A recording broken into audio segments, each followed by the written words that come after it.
Hola, ¿qué tal? Bienvenidos, bienvenidas. Ya vamos por el cuarto episodio de Desconectados, el podcast de Jauja, dedicado a conversaciones sobre cultura organizacional. Hemos hecho un recorrido que nos ha llevado a conectar la cultura con la innovación, con el propósito. Hoy en la noche, a las 21 horas, el estreno de Cultura y Marca. Y nos encontramos ahora a puertas de un cuarto episodio, pero como esta cosa no es así tan unilateral, voy a presentar primero que todo a mi compañero, don Santiago Ramírez. ¿Andas por ahí, Santi? Aquí estoy, Beba querida. Oye, no hay nada mejor que a uno lo presente el encuentro, ¿no? Da como una cosa así, como que ahora ya viene. Oye, bueno, primero, saludarte, Beba, un gusto verte.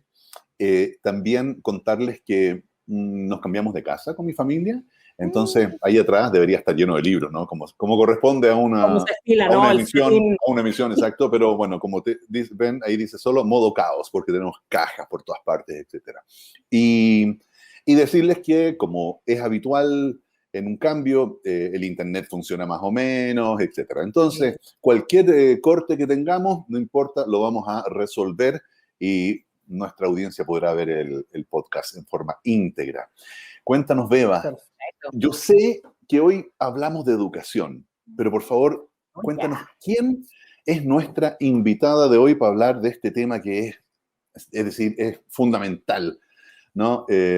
No solo en la vida de las personas, sino también en la vida de las organizaciones. Absolutamente. Yo creo que de hecho educación ha sido el tema que siempre anda pegando como en el travesaño en todas nuestras conversaciones. Recuerdo que en el primer episodio con Mónica Retamal, que hablamos del tema de la innovación, ella también está muy sensibilizada con el tema de los procesos formativos y nos dio como hartas luces, digamos, de la relevancia de la educación. Entonces dijimos, bueno, es momento como dedicar un capítulo exclusivo y para eso hemos invitado a Irene Ramírez, que es una persona a la que yo debo confesarlo así en cámara y en audio, la conozco hace muchísimos años, profesora, ya con una larga trayectoria y experiencia en el ámbito de la educación primaria, muy sensibilizada con el mundo de la infancia. Entonces, no le quiero robar como todas las palabras y nos gustaría que ella misma se presente, nos diga quién es, a qué se dedica, qué hace en su tiempo libre y cómo es que llegó aquí, cómo es que la convencimos de que participara en este capítulo. Irene, hola. Hola, Irene. Hola, hola, ¿cómo están? Un gusto. Gracias por esa presentación tan rimbombante. Bueno, contarles que yo soy profesora de profesión en el fondo y después, bueno, hice otros estudios como dentro del área de educación y he podido ejercer en distintos roles, o sea, desde profe de aula, coordinación académica, asesoría. Y ya llevo, este es mi sexto año, claro, como directora de colegio. Y sin embargo, claro, este año es el primer año que estoy en un colegio como directora, por lo tanto no estoy haciendo clases, pero yo hago clases, siendo directora igual hago clases, entonces sigo siendo profesora y sigo conectada al aula, porque me parece que es fundamental hacerlo así.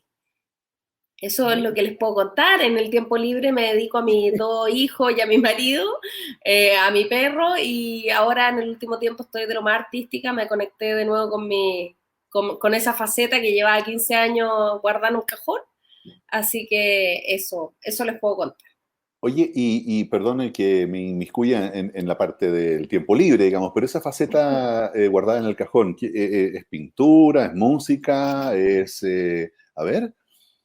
Un poquito de todo, en verdad, Ujú, de pintura y mucho de cosas manuales finalmente. Por ejemplo, ujú. ahora tengo una zona peces en mi casa porque también me cambié, no hace, bueno, hace un año en realidad, pero todavía estoy Ujú. en esa fase de decoración y quería tener una zona peces y no había peces en el mercado, así que elaboré mis propios peces en papel maché y pintándolo y Perfecto. como y lo otro que el año pasado aprendí a bordar y también ahora estoy full dedicada a eso.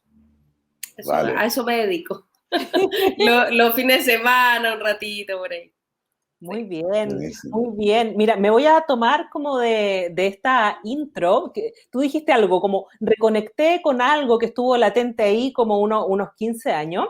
Y nos sirve como para introducir la conversa. Cuando te invitamos a participar de este podcast, yo te decía, mira, nosotros nos dedicamos a la consultoría organizacional, principalmente a temas de cultura organizacional, y hemos sostenido, así como desde el día uno, desde el punto de vista metodológico, que la expresión artística, que la capacidad de jugar, es algo que apoya mucho el proceso de aprendizaje y que culturalmente es algo que está súper asociado a la infancia. Cuando somos cabros chicos, somos súper libres, en alguna medida siempre andamos experimentando con todo, mezclando técnicas, no nos volvemos tan puristas, echamos a andar la imaginación y la vida fluye desde un lado como de espontaneidad y aprendemos a conocer el mundo a través de esas disciplinas. Y algo nos pasa en la adultez, que empezamos como a ponernos serios, rígidos, y nos desconectamos de esa ala, que fue como nuestra raíz formativa.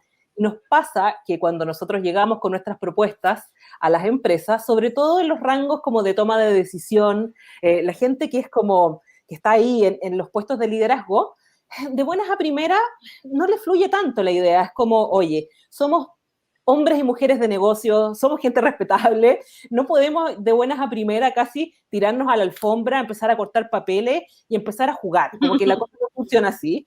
Entonces, ¿qué nos pasa, Irene, desde tu punto de vista? Tú que estás ahí asociada al mundo de la infancia, ¿qué nos ocurre a los adultos que en alguna medida nos desconectamos tan fácil de eso? ¿Y qué cosas perdemos cuando finalmente ese volantín como que se nos pierde? Mira, yo creo que tiene que ver como con los prejuicios sociales que están asociados a como el rol que debe tener un profesional en el fondo. En el caso de la educación, como el rol que tiene que tener un profesor, o sea, y es cosa de verlo, no sé, incluso en mi misma familia, en mi experiencia personal, pero lo he visto en un montón de cosas, cuando de repente sale un profesor, no sé, que dice garabato, es como, ¿cómo si es profesor?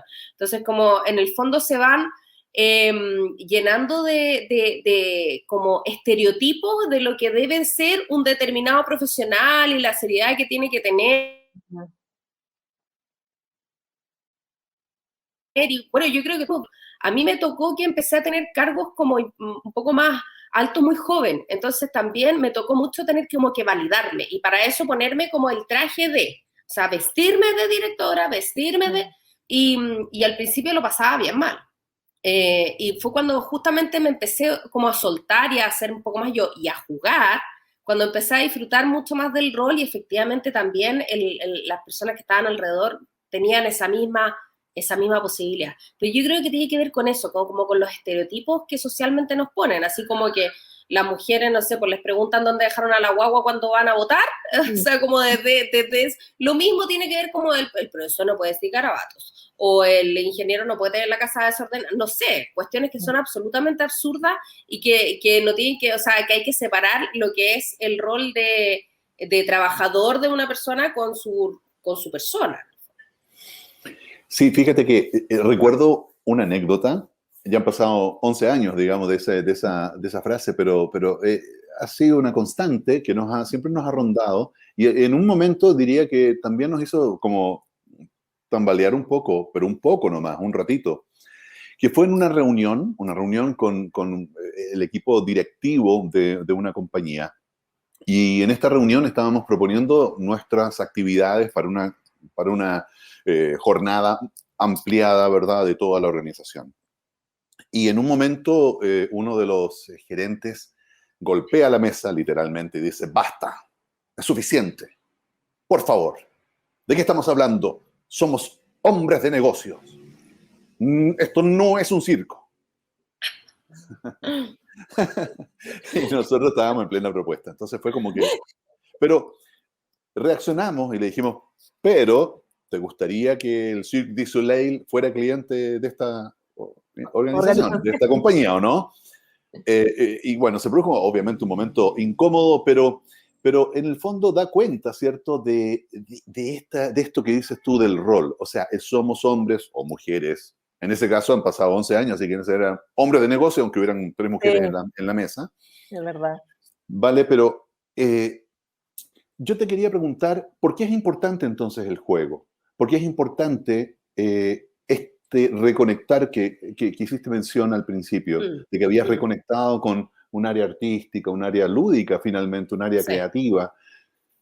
¿Dónde radica la importancia y, en particular, ¿Qué impacto tiene el desarrollo de nuestro cerebro, de nuestro ser, ¿no? Cuando somos pequeños? Eh, o sea, a ver, ¿por dónde parto? Es como amplia la pregunta. Es una pregunta de esas preguntas grandes, como, Sí, ¿qué es la vida? como, sí. Adelante, por Bueno, favor. cuando, ¿Cuál es el cuando sentido de la somos, vida? si lo vemos como desde cuando somos pequeños, esto, bueno, ahora está súper estudiado desde las neurociencias. Les voy a dar un ejemplo súper concreto. Hubo una época que en algunos colegios, cuando les iba mal en el CIMSE, cercano al CIMSE, les ponían solo horas de matemática y lenguaje. Mm. Y un poco los estudios que se han hecho en neurociencias vienen a derrumbar eso, en el fondo, porque mientras más puertas abras en tu cerebro, en el fondo, mientras incluyas la hora de arte, la hora de música y las otras áreas, obviamente, del conocimiento, es mucho más fácil que el niño pueda conectarse como o sea, conectar las áreas de su cerebro y responder un ejercicio matemático, por ejemplo. O sea, más horas de matemáticas no lo van a hacer resolver un ejercicio matemático como si tiene las horas de todo lo que corresponde en el fondo al desarrollo integral de la persona. Yo creo que desde ese punto de vista, el conectarse permanentemente con el lado lúdico también permite abrir esas ventanas o esas puertitas que tenemos en la cabeza y por lo tanto que vaya entrando el oxígeno, la luz y lo necesario para que uno vaya aprendiendo. En mi caso, como profe, siempre me fue súper fácil ser lúdico. Un poco les contaba después, ya como directora me costó un poco más, pero como profe siempre me gustaba jugar un poco con los niños. Yo soy profe básica, pero con mención en historia, entonces les contaba el dato rosa no sé, de Hitler, ponte tú. Entonces, como un poco tratando de hacer que también eso le genere una conexión que diga, ya, y se acuerden en el fondo de eso para poder estructurar el proceso histórico de X cosa, ¿sí? Como un poco el poder, porque el juego es algo que viene incorporado, o sea, y no solamente nosotros los seres humanos, sino que los animales que juegan a cazar, no sé, yo tuve gatos que jugaban con el pájaro antes de comérselo un montón de rato. Entonces yo creo que también tiene que ver como con la naturaleza de las personas y por lo tanto en la medida que la incorporamos en la vida diaria también facilita el aprendizaje justamente por tener esa parte como de esencia en el fondo, como que uno lo trae. Lo otro a veces el aprendizaje es algo como que te quieren poner, como que viene de afuera y depende de cómo uno lo vaya estructurando ese proceso de enseñanza-aprendizaje. Si tú incorporas elementos lúdicos, es mucho más fácil apropiarse de él y no que sea algo externo, sino que lo asocio conmigo. Lo asocio conmigo a través de esta línea, por ejemplo, más lúdica. Genial, estupendo, Sí, súper claro. a propósito, solamente un comentario. Recuerdo, y luego lo vi en mis propios hijos e hijas, ¿no? El tema de que puedo salir a jugar. El verbo jugar, la idea de salir a jugar es algo que está súper presente, tanto así Exacto. que pero con lo que hablábamos, ¿no? Hay un momento donde uno dice, puedo salir a dar la vuelta a la manzana, o puedo ir a andar en bicicleta, o puedo, ¿no? Como que la idea de jugar propiamente tal se va alejando. Sí. ¿Y qué rol cumple el juego, entonces? O sea, tú ya nos has contado que cierto, se van juntando todas estas distintas áreas, Ajá, ajá. pero, o más bien, la pregunta sería, como la formuló Beo al principio, que diría yo, ¿no? Como, ¿qué perdemos cuando dejamos el juego de lado? Yo creo que perdemos el goce. Yo creo que perdemos esa capacidad de disfrutar lo que hacemos. Creo que en general, cuando no hay juego en el trabajo, se transforma en una actividad rutinaria, latera, obligatoria, como que tengo que hacerlo. Hay un meme que a mí me encanta que dice, he hecho cosas horribles por dinero, como levantarme temprano para ir a trabajar. Me encanta porque me representa absolutamente en muchos momentos de mi vida. Pero claro, yo creo que en la medida de que uno no se permite como el lado lúdico en el trabajo, efectivamente se transforma en una actividad que no es grata necesariamente, que es como un poco impuesta, que es un poco ajena, un poco falsa, que yo no concuerdo como con mi esencia, que es lo que hablábamos anteriormente. La verdad es que a mí me gusta jugar y yo salgo a jugar. Salgo a jugar, salgo de mi oficina a jugar. Ahora, claro, estoy en un colegio nuevo, así que igual me estoy comportando un poco y estoy tratando de ser un poco más seria al principio. Yo ya le adelanté que no era tan así, pero cuando ya tenía un equipo más armado en otro colegio, yo salía a jugar y les llevaba, por ejemplo, varilla de árboles a los profes, a la sala de profes, cuando estábamos así como todos súper estresados, le entregaba una, iba con otro, con uno de los coordinadores. Entonces cada uno llevaba 4 varillas. Entonces, una para uno y se le entregábamos uno a cada profe y hacíamos on-cam. Entonces, y un poco era, juguemos 5 minutos y después seguimos como con esta vorágine de corregir, poner notas, llamar apoderados. Entonces, como un poco el tratar de desconectarse un rato o reconectarse quizás, que es como desconectarse de aquello que me es un poquito más ajeno, un poco más latero, un poco más árido, y conectarme con aquello que puedo disfrutar un poco más y en el fondo apropiarme de una manera distinta o sobrellevar aquello que es un poco más difícil. En los ambientes de colegio en general son súper cargados emocionalmente, sobre todo en los lugares donde he trabajado gran parte de mi vida. Actualmente estoy en un espacio, en un ambiente bastante más tranquilo, podríamos decir, que no está lleno de dificultades ni de desafíos, pero es distinto. Pero cuando yo trabajaba siempre en colegios de alta vulnerabilidad, y en esos colegios es mucho más denso, porque siempre estáis como con el incendio, siempre va a pasar algo o pasó algo. Entonces, la única manera que en el fondo nosotros por lo menos encontramos fue jugando, haciendo juegos de roles. ¿Qué te hubiera gustado decir, por ejemplo? ¿Qué hubierais dicho en realidad en este momento? Y hacíamos el ejercicio entre nosotros. Entonces, en el caso, en mi experiencia ha sido como una forma de sobrellevar de una mejor manera aquello que es más difícil en el trabajo y obviamente hacer más grato la estadía en un lugar donde paso la mayor parte del día. Sí. Es bien interesante lo que dices, creo que como en la última parte de lo que nos comenta, hay muchas cosas contenidas que uno puede hacer un match entre lo que es la dinámica de un colegio, la dinámica de los docentes respecto del alumnado y lo que ocurre al interior de cualquier organización. Sí. Nosotros no hemos trabajado en el ámbito de la educación, sí, pero más bien como de instituto profesional, ya gente más adulta.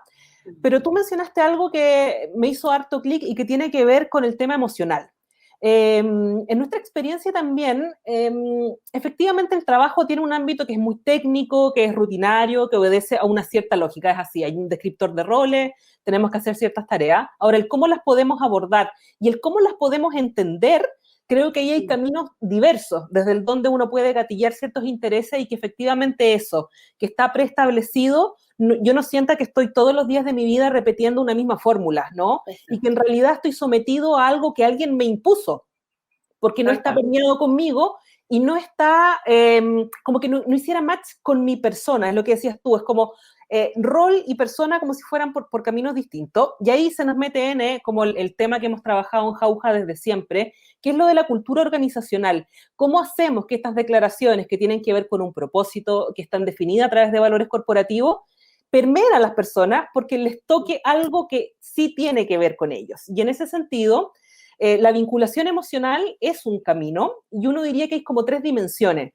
Uno entiende las cosas, las aprende a través del intelecto, somos permeados también a través de las emociones y también como desde la expresión física. Y siempre hemos sostenido que efectivamente el juego y la expresión artística permite llegar y como remover esa parte del ser humano. Entonces es súper interesante lo que dices tú, como de incluir la dimensión emocional, porque está presente en todo tipo de industria. Me voy a poner así como en el lenguaje más corporativo. En todo tipo de industria, el tema como de la conexión emocional, el significado probablemente de mi tarea. Paso aquí la mayor parte del tiempo. ¿Cómo transformo ese tiempo en algo valioso? Que no sea como estar mirando el celular todo el día ya, que pase rápido, que llegue la hora de salir. ¿Qué importa? ¿Qué tiene que ver eso conmigo? Ahí hay un matiz súper, súper interesante desde el punto de vista emocional. Sí, absolutamente. Bueno, ahí hay varios elementos. En el caso de la educación, y tiene que ver como con la misión que hay, el primero involucrarlos a todos en eso, y para poder lograr eso hay distintos caminos. Pero obviamente tienen que pasar por lo emocional, tienen que pasar por el pasarlo bien, por el disfrutar, por el que no sea todo eh, tan ajeno nuevamente, tan latero en términos más coloquiales, como, ay, como tú decías, o sea, pucha, ojalá que termine luego esta cuestión, sino que también, obviamente, yo igual voy a querer que termine luego porque tengo una vida aparte y quiero ver a mi familia o quiero ver a mis amigos, va a depender de qué etapa en la vida esté, pero que mientras esté en mi lugar de trabajo sea un momento grato, no sea una lata. Y yo creo que, bueno, ahí obviamente siempre va a depender un poco como del carisma institucional del lugar específico, de la empresa, de la industria, de la escuela, de lo que sea, y como un poco de la mística que pueda tener, y esa mística también se construye como con un perfil. Por ejemplo, en el primer colegio en que fui directora, que en el fondo fue súper como, bueno, estuve varios años ahí y pudimos como lograr este match, eh, había un tema de perfil súper claro, o sea, de verdad, todos éramos igualmente peluzones, de Capitana Page. Entonces, de hecho, el que no lo era, como que finalmente, como que entraba y se iba, porque era mayoritariamente, siempre estábamos tirando la talla, trabajando, pero así, full, pero siempre era como con el espacio a reírnos de nosotros, de todo en realidad, y de repente teníamos una salida que no se pueden contar, pero sí, un poco como el usar harto el humor también. El humor también tiene que ver con lo lúdico, con el juego, con la conexión con algo que es más interno, quizás, con lo que yo disfruto. Sin duda. Sí, fíjate que hay una frase de un cantante español, a la audiencia más joven le cuento que se llama Joan Manuel Serrat, Uh-huh. que dijo en un concierto, en realidad parece que lo decía en todos los conciertos, pero siempre lo decía de una manera que parecía que era la primera vez que lo decía. Decía pues yo tengo el oficio más bueno, el mejor oficio del mundo. Hago lo que más me gusta y encima me pagan. Y como que de pronto hay algo que tiene que ver como con el propósito, justamente que hablábamos en un par de capítulos antes, un par de episodios antes con Pablo Damerau, respecto del propósito, ¿cierto? De que si tú encuentras lo que te gusta hacer y conectas con eso, entonces no tienes esa sensación de que estás, comillas, trabajando, sino que en realidad estás haciendo lo que te gusta y por lo tanto lo disfrutas. Y te quería preguntar respecto justamente ahora de tu mirada, obviamente, ¿cierto? Al ser tu respuesta va a ser tu mirada, no es un estudio, ¿cierto? Cualitativo, no, estadístico, ¿cierto? Respecto de estos temas que estamos conversando en el momento de la educación en nuestro país, porque justamente desde esto que estamos hablando, de la presencia de lo emocional, la presencia del juego, la presencia de la risa, la presencia del humor, la presencia de la interacción desde lo lúdico, es que luego se forman o nos formamos, las personas que nos formamos, y que después tomamos decisiones que impactan a todo un país, digamos, si es que estamos en ese rol. ¿Cómo lo ves tú? ¿Cómo ves tú en Chile en este momento respecto de si se están logrando traspasar o se están logrando traspasar estos temas dentro del aula y en la formación de los niños? O sea, yo creo que en general en los colegios falta mucho de esto. O sea, un poco lo que les decía, son ambientes cargados emocionalmente y generalmente no hay nada, ni un área, ni nadie que se haga cargo y queda muy al arbitrio de como las características personales del líder de turno, que en el caso, por ejemplo, de los municipales tienen un periodo determinado de tiempo y a veces vienen que se cambia todo el equipo directivo. Es muy complejo.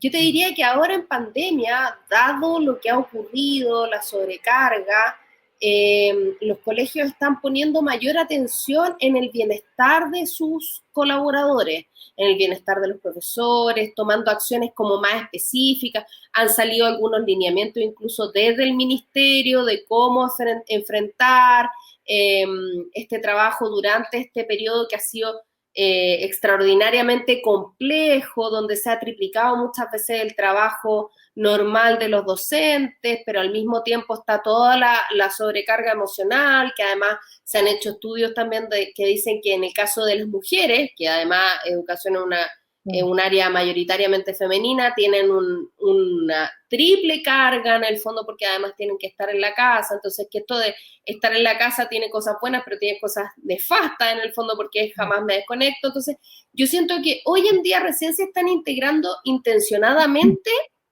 elementos que tienen que ver con la salud emocional o el bienestar emocional de los colaboradores de la educación, pero tengo la sensación de que no todos tampoco los colegios están preparados para abordar esos temas, o sea, no todos los colegios tienen un equipo que se pueda hacer cargo de liderar esas temáticas, hay algunos que incluso puede ser peor aún tratar de incorporarlas como un poco a la fuerza, eso sumado a los comentarios desafortunados que se han hecho también de que los profesores no han trabajado o los niños no han tenido clase, es muy complejo. Yo te diría, por eso hoy día estamos dando, siento, como un paso quizás en poner el tema en la mesa, ¿sí? Como de darle la relevancia que tiene a la contención socioemocional, tanto de los niños como de los profesores y de los funcionarios en general, pero no es algo que yo te diga que está instalado a nivel de educación, por el contrario, yo creo que era algo que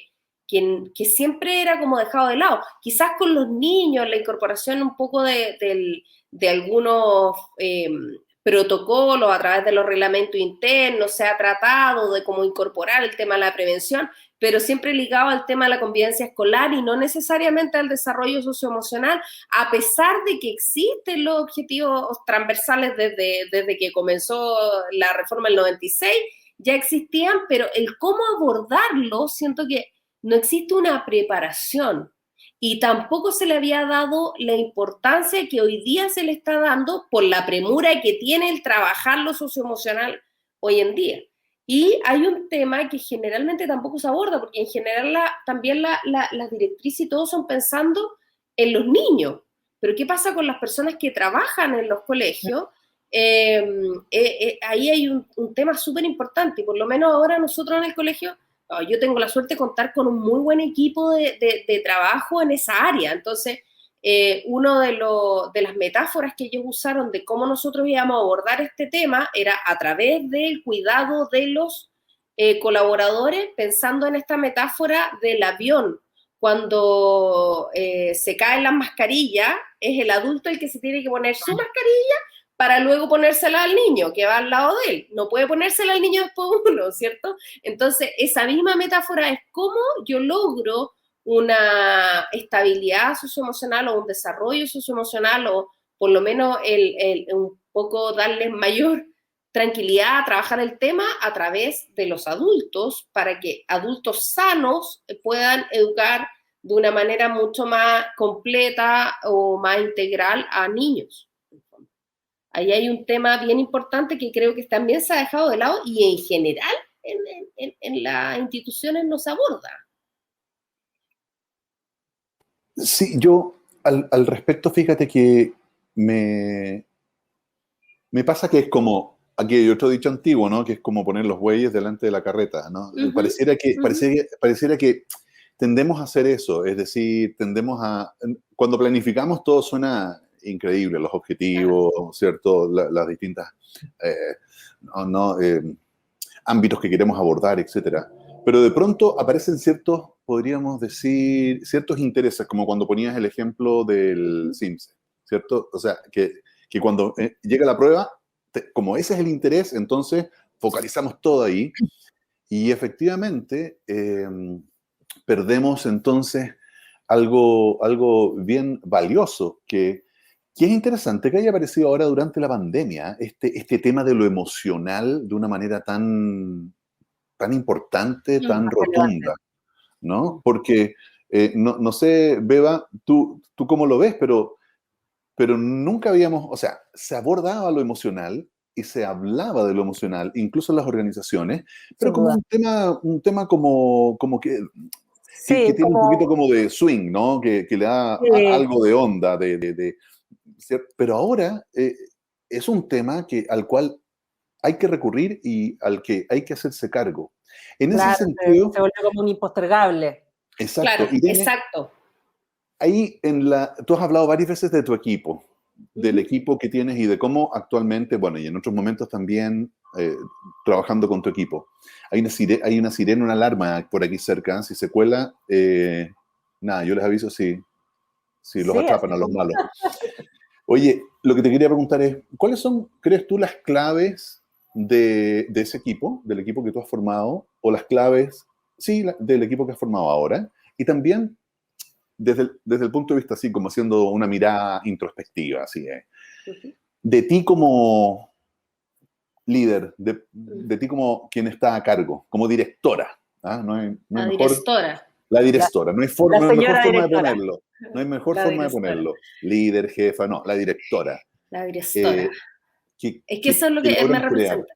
Mm, Sí, en realidad yo más que directora soy la directora, pero, pero un poco aclarar, o sea, el tema de socioemocional siempre ha estado en los planes, siempre ha estado. El tema mm, es que ahora se le ha dado como la urgencia, como decías tú, y como que mm, se ha estructurado o se ha solicitado estructurar planes en torno al desarrollo, que siempre ha habido, pero siempre han quedado como en declaraciones, no sé si me explico. ok, Los colegios sí. siempre han tenido que generar planes, siempre, sí, siempre se ha hablado, pero siento que hoy por primera vez se están concretando las cosas y se están Mm, haciendo, se están llevando a cabo. mm, Respecto al equipo, yo, por lo menos mi forma de trabajo siempre ha sido muy de involucrarlos a todos, por ejemplo, en las decisiones. Mira, me pasa algo bien distinto a lo que generalmente se escucha de los directores de colegio y que yo lo he escuchado mucho, como la soledad del cargo. La ujú, soledad del cargo y los directores que trabajan solo y que no sé qué, y que es tan difícil y todo el tema. La verdad, yo nunca he tenido esa sensación. Nunca he sentido esa soledad del cargo porque siento que he trabajado involucrando a las personas con las que trabajo. Entonces, he tenido 3 equipos ya como directora propiamente tal, y en los 3 casos ha funcionado súper bien el trabajo en equipo propiamente tal. En el fondo, no esta cuestión de nos dividimos el trabajo, no, sino que ¿cómo lo vamos a hacer? ¿Cuáles son las ideas que surgen entre todos? Y en el fondo estamos todos comprometidos con una decisión. Entonces no es la directora dijo o tal coordinador dijo, sino que es el equipo ha decidido, en el fondo. Y lo otro que siempre trato de incorporar, sobre todo, por ejemplo, pensando en este año, elementos como hablábamos lúdicos. Entonces, por ejemplo, en este año que me ha tocado formar un nuevo equipo, las reuniones de equipo directivo que hoy día tuve, todos los lunes tengo reunión, después de, nosotros somos un colegio católico, entonces todas las reuniones parten con una oración y después de la oración siempre hacemos alguna dinámica, así como, no sé, dos verdades, una mentira, no sé, hoy día hablamos del primer beso, por ejemplo, o con el garabato favorito y por qué. Entonces, o no sé, tengo algunos preparados para más adelante que ojalá no lo vean, pero el señor lápiz, te fijas, jugar con un Jamboard, en el fondo ya yo hago una línea, el resto. Entonces, como distintas cosas, y que también lo hice con mis equipos anteriores, distintas cosas que nos van metiendo juntos en esto. Estamos juntos, estamos trabajando juntos en que esto funcione y también nos tenemos que conocer. Hay cuestiones que tenemos que ir conociendo del otro también para entender desde qué visión se para en el fondo. ¿Por qué reacciona de una manera? ¿Por qué opina esto? ¿Por qué de repente puede estar a la defensiva? Hay un montón de cuestiones que hay que ir trabajando y para eso, por lo menos a mí me ha funcionado mucho el juego, claro. con mi primer equipo debo decir que ya en el cuarto año estábamos desatados y era un nivel de peluceo así atómico, pero claro, acá como te digo, ya por lo menos con las dinámicas, de a poquito vamos integrando algunas cosas, ¿te fijas? O sea, yo creo que en mi caso ha sido esa la clave de no sentirme sola, así como la soledad del cargo, esa cosa así como terrible. Sí, como dramática. Como dramático, como que tengo esta mochila gigante que cargo. No, o sea, es heavy y finalmente la que va a tener que responder si es que algo pasa soy yo igual, ¿me entendí? Sí, claro, pero yo creo que eso tiene que ver ya como en el ámbito de las responsabilidades formales. Exacto. Evidentemente, una persona en un puesto de liderazgo, una directora o directora, en tu caso, evidentemente forma parte como del contrato. Vamos a hacer como frías exacto. En eso. Y no es que uno eluda o redistribuya la responsabilidad, pero hay algo que siento que es súper clave en la metodología, en el fondo, de poner en práctica el trabajo en equipo y el compromiso del equipo, si es que lo entendí bien. Y es algo, siento que todo tu relato me hace hacer como un match inmediato de experiencia que nosotros hemos tenido al asesorar y al intervenir organizaciones desde el punto de vista cultural. Y es que una de las maneras que uno tiene de generar o promover lo que en cultura organizacional se llama el engagement, es decir, que la gente adhiera, se comprometa con su tipo como de cultura organizacional, es efectivamente que las decisiones, las ideas y los acuerdos emerjan desde los equipos. Es muy distinto que a mí me digan, mira, nosotros somos esto, y me lancen una serie de definiciones. Si yo me siento identificado o no, que gano por ti, sí, y que bueno, qué pena si no, ponte el día. Si algo llegase a ocurrir, que en las organizaciones, al igual que en los colegios, se vive en incendio administrativo, incendio económico, incendio de contingencia, da lo mismo. Ahora, las cuarentenas. Las cuarentenas. Es muy fácil tirar el poto para las moras, por decirlo de alguna manera. Es como, bueno, yo no tengo nada que ver con esta decisión, yo no tengo nada que ver con este acuerdo. A mí me dijeron, ¿sí? Mi nivel de compromiso es nulo. Tengo una muletilla desde donde salir. Distinto es que cuando estamos en una actividad, estamos en un taller formativo, ponemos a prueba, como en la experiencia, lo que significa tal o cual definición cultural, la ejercitamos, logramos hacer el match interno, puedo opinar, y mi opinión no es solamente un acto como testimonial, que vamos a jugar a que te escuchamos y tomamos como tu opinión, sino que eso se ve reflejado en decisiones organizacionales, es muy distinto. Y yo creo que ahí es donde verdaderamente existe el famoso o primer paso para el compromiso, engagement o la palabra que se quiera utilizar, pero como que pensé en eso mientras narrabas la historia y la manera que tienes como de involucrar al equipo.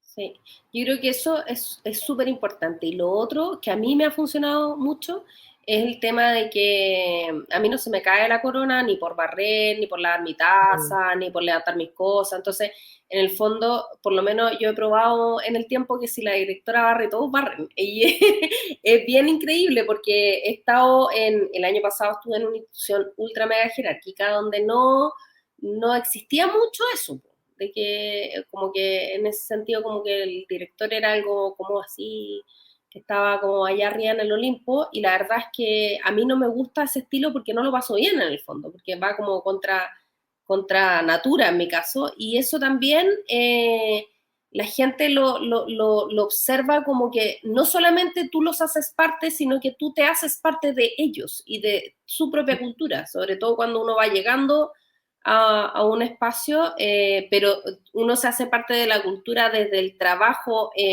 codo a codo, en el fondo, de vamos juntos en él. Creo que eso es como importante. Y sabes que hay algo interesante ahí también que nosotros lo hemos comprobado en nuestro trabajo cotidiano, en consultoría o en intervenciones de distinto tipo, que tiene que ver con el líder o la líder, ¿cierto? La persona que está liderando un equipo. Cómo cuando esa persona se suma y muestra que se suma y asume y está activa o activo frente a, podríamos decir, a la formación de esa cultura, el resto se suma también. Es decir, es tan clásico, ¿no? Enseñar con el ejemplo, pero es súper potente porque Mm. efectivamente mira, tanto así que recuerdo una vez también que hicimos una intervención y pasó algo que nos hizo cuestionarnos harto, como en algún momento, cómo lo que estaba pasando y cómo podíamos revertirlo. Y ocurrió que luego de una intervención grande, una cosa así como muy, muy, muy, muy grandota, terminó esto y salimos, ¿cierto? Y habían algunas personas que habían participado. Y recuerdo la frase de uno de los colaboradores o uno de los trabajadores o empleados que decía, dijo, oye, el medio show que armaron y creen que con esto nos vamos a tragar todo. Entonces, resulta que llevamos 3, 4 horas en eso y fue un golpe para nosotros también, porque ¿en qué sentido? En que nosotros genuinamente pensábamos que era la mejor manera pero, pero no estaba al horno para bollos, por decirlo de alguna manera, ¿cierto? Es decir, no estaba preparado el terreno. ¿Ah? Los líderes, una vez que terminó la actividad, se fueron, cada uno, ¿verdad?, en su auto para su casa. El resto tuvo que subirse a unos buses y partir con los buses y achoclonados, ¿verdad? Y así ¿ah? Entonces, pasó que fue súper potente, porque después de esa experiencia, que estoy hablando hace muchos años atrás, pero después de esa experiencia empezamos a ser más, podríamos decir, puntúos en el diseño de las actividades, planteándole a los líderes: aquí, tú quieres hacer esto, eres el primero que tiene que Absolutamente. jugarse. O sea, no puedes restarte. Si tú te restas, nadie se suma. Entonces, eso me parece bien, bien potente lo que planteas tú. Oye, a mí esto del juego, del arte, de lo creativo, de lo lúdico, es algo en lo que, bueno, creo mucho, pero te quería consultar, en el fondo, eh, ¿cómo se recupera? ¿De qué manera recuperamos los adultos que hemos algún día dejado el verbo jugar a un lado y lo hemos puesto, por ejemplo, por trabajar, cometiendo esa atrocidad de levantarse en la mañana, salir a trabajar? ¿Cómo se recupera? ¿Cómo se te ocurre a ti? ¿Cómo percibes tú que podríamos recuperar esa pasión por el juego? No, Por el... no, no sé si Ujú, tengo una respuesta, porque justamente ahora estoy en ese proceso, porque ujú, el primer equipo con el que trabajé un poco lo armé, entonces fue distinto, fue súper distinto en el ujú, fondo, porque desde la selección ya había un tema, pero acá yo llevo un colegio que está armado, que funciona súper bien, ujú. y me contaban, porque claro, yo los encuentro súper serios. En este colegio los encuentro súper serios y me parece bien, pero son serios y como que yo no soy seria. Eh, entonces me pasa que le he comentado esto un poco como a mi equipo más directo y una de ellas me decía, antes eran más peluzones, yo creo que tenemos que reflotar eso. Entonces le digo, ya, en el fondo si existe esa base peluzona es mucho más fácil Mm. armarla que partir de cero. Y bueno, yo creo que tiene que ver con elementos chiquititos. Por ejemplo, en este caso nosotros, bueno, ellos no tenían mucha costumbre de tener consejos todos juntos, sino que lo hacían por ciclo, y eso hacía Ujú. que, entre comillas, para algunas personas se viera como que eran finalmente 3 colegios. Entonces, al menos estamos dejando un espacio, aunque sean 15 minutos, donde nos juntemos todos una vez a la semana. Y, por ejemplo, ahora estamos trabajando justamente un libro que se llama El Emocionario, que es como Ujú. un diccionario de emociones, y hacemos una actividad chiquitita como ya, sintamos el amor, sintámoslo, pensemos en una persona que amamos, cosa súper breve, Lo pero vamos a que en el anotar, fondo vamos a anotar Sí, el estoy emocionario. se lo robándole puedo las mandar ideas. feliz. No, yo les mando lo que vaya armando feliz, ni un problema. Porque además es un libro y yo lo que he hecho es como crear actividades respecto a esa emoción. Este miércoles nos toca el odio. Entonces también es Ah, interesante verlo porque nos toca la ternura y el amor, que son emociones positivas, podríamos decir, pero claro, ahora toca el odio. validada. Entonces, ¿cómo lo trabajamos? Porque la idea es hacer un paso por todas las emociones. Y lo otro que vamos a hacer es que a los profes, en esta metáfora del oxígeno al profe antes que al niño, el equipo de orientación hizo una serie, o sea, plantea una serie de ejercicios que son corporales, que son de autocuidado. Entonces, con videos, etcétera. Entonces, eso lo vamos a ir trabajando también todos los miércoles porque hay profes que son súper fáciles y permeables a la idea y las incorporan y se ponen contentos y quieren hacerlo y después dan testimonio y son como súper entusiastas y otros que dicen, no, qué lata, o sea, ¿cómo voy a hacer esto? Y aparte, como, justamente desde esta autopercepción o desde la percepción que quiero que el resto tenga de mí, de persona seria, profesional, o sea, ¿cómo voy a estar haciendo estos ejercicios de la respiración del león y qué tengo que hacer? Sí, con la lengua afuera.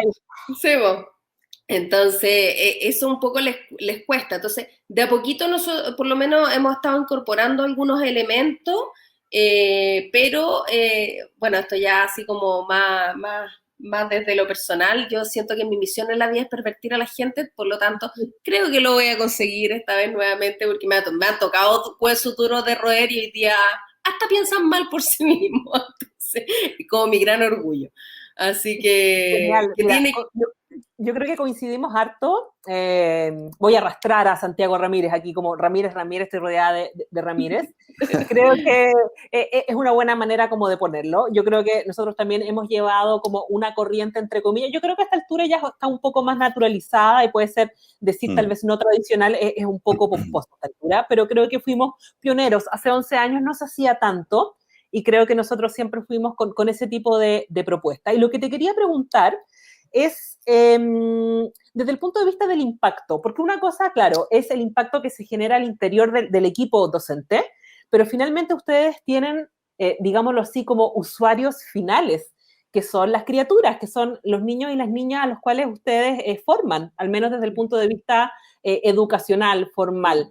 ¿Cuál es la diferencia finalmente entre tener docentes que están más permeados, más familiarizados con este tipo de metodología, y cuál es el impacto que genera en el aula, o a esta altura ya en un aula virtual también, que yo creo que también ha sido un rollo de cómo poder transmitir esos aspectos más emocionales, más de juego, mediado por tecnología? ¿Cómo lo ves tú?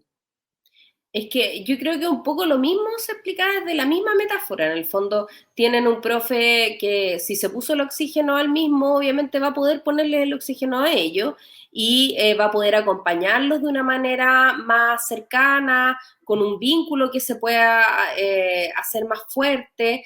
Los niños en general son bien divertidos porque ellos siempre obviamente depende, pero no se suben por el chorro cuando uno pelucea, como que ellos saben diferenciar, incluso yo siento que mejor que muchos adultos, los espacios en este minuto estamos jugando, en este minuto estamos trabajando, obviamente eso lo tiene que marcar el adulto y lo tiene que explicitar, pero en el fondo también el profe que es capaz de jugar con ellos también los invita a conectarse, o sea, a que ellos mismos puedan ver el aprendizaje de una manera más entretenida y no desde esta cuestión latera de que después viene la prueba y es una eterna evaluación, sino que estoy aprendiendo, lo paso bien. Entonces yo creo que en la medida que el profe está más permeado y puede y ha incorporado más elementos de autocuidado y de trabajo como más integral,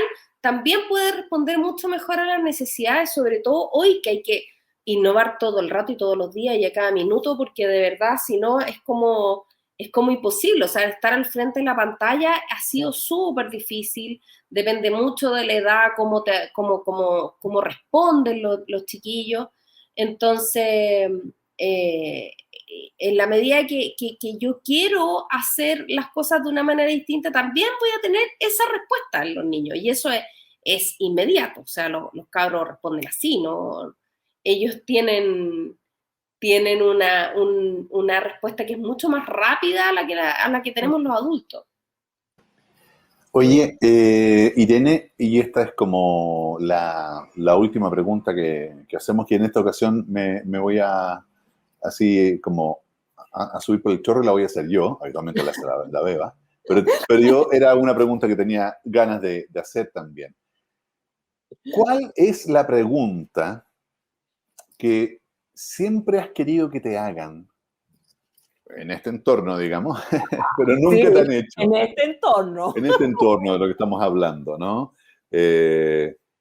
¿Cuál es la pregunta que toda la vida has dicho, Pucha, cada vez que converso, cuando me preguntan algo, como nosotros, ¿verdad? Que llevamos este rato conversando contigo, conversamos y todo, pero nadie nunca me pregunta lo que a mí me gustaría que me preguntaran, porque yo tengo ganas de dar esta respuesta. A ver, miren, ahí tenemos a una directora pensando. ¿Directora en aprietos? En aprietos. Lo que pasa es que siento que hoy día me hicieron muchas preguntas muy interesantes, entonces como que generalmente justamente no se habla de estos temas en el fondo, entonces como que siento que hoy día quedé como bien contenta. No sé si hay una pregunta específica. Pero Yo tal creo vez que un mensajito, algo así como que tú decís, mira, aquí voy a sintetizar, hay una idea que me gustaría redondear o enfatizar que me parece como súper importante porque es uno de mis móviles en la vida, algo que a mí me gustaría transmitir desde tu lugar como educadora. Yo creo que tiene que ver con el no tener miedo a ser uno, en el fondo. Yo creo que tiene que ver con no temer a mostrarse como uno es y obviamente con los cuidados que uno tiene que tener, etc. Hay una pequeña anécdota respecto justamente a esto lúdico, a hacer peluzón y todo. No sé si ubican la serie de Office. Uh-huh. Y Michael, ¿cómo se llama? Michael Scott. Creo que así. El jefe. El jefe. Uh-huh. Que la otra vez con mi marido nos reíamos, pues yo la vi hace muy poco, y en algunos minutos cuando él se escondía y hacía esas cosas, que obviamente todo el mundo encontraba que él era lo más inadecuado del mundo, yo decía, ¡ay! Yo he hecho esas cosas, claro, o sea, como sin lo misógino, sin lo racista, sin como de todo ese lado, pero como un poco tiene que ver con eso de poder ser uno, y yo creo que en la medida que uno es más parecido al sí mismo que a lo que debe ser, lo pasa más bien y el resto también te percibe mejor. O sea, a mí, yo por ejemplo soy súper llorona y me emociono con cosas súper tontas, así súper nimias. Entro a una sala, veo que los niños chiquititos están leyendo bien, se me llenan los ojos de lágrimas.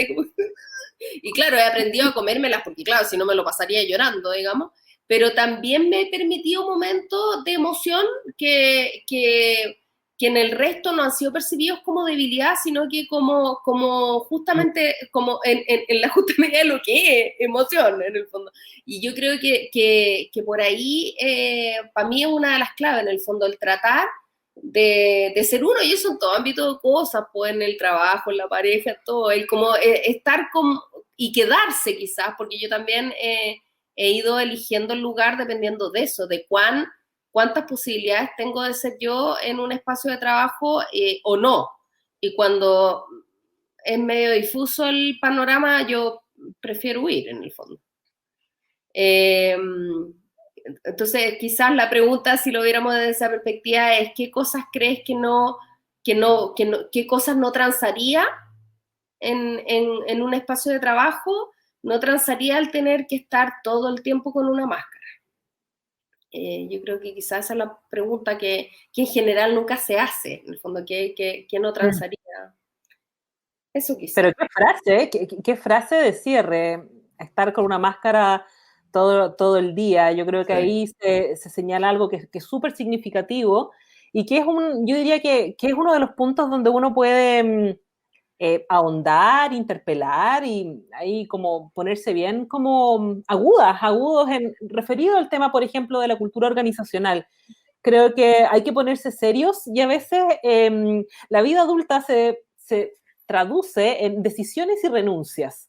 Y si bien es cierto y hay que ser realista, sobre todo en un país con las características como el nuestro, donde la holgura económica es algo privativo, es algo que se da en muy pocos espacios, eso hay que decirlo, no hay que pecar de ingenuidad o de insolencia a esta altura y pensar lo contrario. Y a veces toca hacer lo que toca hacer porque, bueno, se está a cargo de una familia, uno tiene que sostenerse a uno mismo. Pero en aquellos ámbitos donde las personas tenemos algún margen de decisión y de autodeterminación, yo creo que uno tiene que ser súper sincero respecto de este match natural, no forzado, de cuáles son las características de ese espacio de trabajo y qué tanto conversa con quién soy yo genuinamente. Creo que solo ahí el intercambio puede generar algo valioso, algo que se instale, algo que finalmente termine repercutiendo en los ámbitos donde se quiere impactar. Yo creo que toda organización tiene un objetivo, tiene un propósito, y desde el reclutamiento, de hecho, yo creo que eso tiene que estar súper sincero, porque competencias técnicas, por supuesto, las hay múltiples, pero hay una sintonía mucho más fina que tiene que ver con la convivencia, tiene que ver con el tipo de persona que somos, y todos los ejemplos que tú nos has dado, en el fondo, que tiene que ver con la capacidad de jugar, con la capacidad de aprender, con la capacidad de innovar, con la posibilidad de que me dejen opinar. Si yo veo que eso está restringido y en realidad me quieren ahí, quieta en un cubículo, hay organizaciones que son así y va a ir muy bien. Hay otras organizaciones que permiten mucho más y hay personas que funcionan bien en A y no en B. Y no hay nada de malo, digamos, como en sincerarse. Yo creo que ahí tú has dado una clave muy interesante, porque tiene que ver efectivamente con la sintonía de lo genuino. Es muy difícil estar impostándose todo el tiempo, a la larga es insostenible, es infelicidad, y estábamos hablando en el fondo de espacios de bienestar. De hecho, lo primero que dijiste que me encantó, como abriendo los fuegos, fue que el juego nos conecta con el goce. Y yo creo que por alguna razón cultural, como país, el goce está súper suprimido y de hecho no forma parte de lo que uno debería esperar de su lugar de trabajo. Y ahora que tú lo pusiste sobre la mesa, yo digo no. En Jauja Consultores, al menos, siempre lo hemos tenido como, yo diría, como un valor primordial, algo que sí queremos promover. Entonces, en alguna medida esta conversación nos ha servido como espejo, que da lo mismo efectivamente en qué tribuna o en qué tipo de industria, cuál es el trabajo fino, específico que se haga, sino que hay vocaciones y que en alguna medida el hilo conductor es el juego, es el goce, es la metodología desde donde no hay una sola forma de, y yo creo que eso ha sido súper valioso y estoy demasiado contenta con esta organización, con esta conversación, así que Santiago, quítame el micrófono porque estoy así como la conversa. No, yo solamente, bueno, coincido con la Beba en eso, ¿no? De que sí, el gozo es tan importante disfrutar, ¿no? Lo que tú haces, en dónde te desenvuelve, y también en el concepto de genuino, que estaba graficado a través de esta frase que tú dijiste, que la vamos a poner como cuña, ¿no? Esa va a ser una cuña, de las cuñas promocionales. Hay varias que ya les he mirado ahí el timing para ubicarlas después. Irene, te queremos dar las gracias por haber aceptado nuestra invitación, por haber compartido tus experiencias como educadora, como profe, como guía de profes, como líder de un equipo, como la directora en este rato. Te deseamos todo lo mejor, que te siga yendo muy bien y sigas entregando esa energía positiva a las personas que te rodean. Por mi parte, nada, me despido agradeciéndote eso. Y nos quedamos entonces con esa idea de lo genuino, y creo que es algo que se ha repetido o que ha estado presente de manera en distintos capítulos, y también el concepto de la coherencia, ¿no? Así que eso, pues muchas gracias por estar aquí con nosotros. No, yo agradecerle a ustedes por la invitación, porque además fue súper grata la conversación, así que agradecerles todo este momento. Es rico conversar con personas que tienen conceptos también similares a los que tiene uno y que además que quieren en el fondo fomentar algo que facilite la vida de las personas finalmente, porque yo creo que ese es el rol que ustedes han ido trabajando, siento yo, en su organización, en su consultora. Súper, Irene. Me sumo ahí al agradecimiento y agradecimientos también extensivos a todos quienes nos van a ver, nos están viendo y nos van a escuchar o nos están escuchando en este instante. Ha sido una gratísima conversación que no será la última. Vamos a seguir con nuestro ciclo de conversaciones ahí de temas organizacionales, siempre como con algún matiz. Esta vez fue la educación. Ahí vamos a dejar abierta la sorpresa, el factor sorpresa, a ver con quién nos encontramos en el próximo episodio. Abrazos gigantes a cada uno de ustedes y hasta la próxima. Chao, chao. Chao, chao. Muy bien, gracias.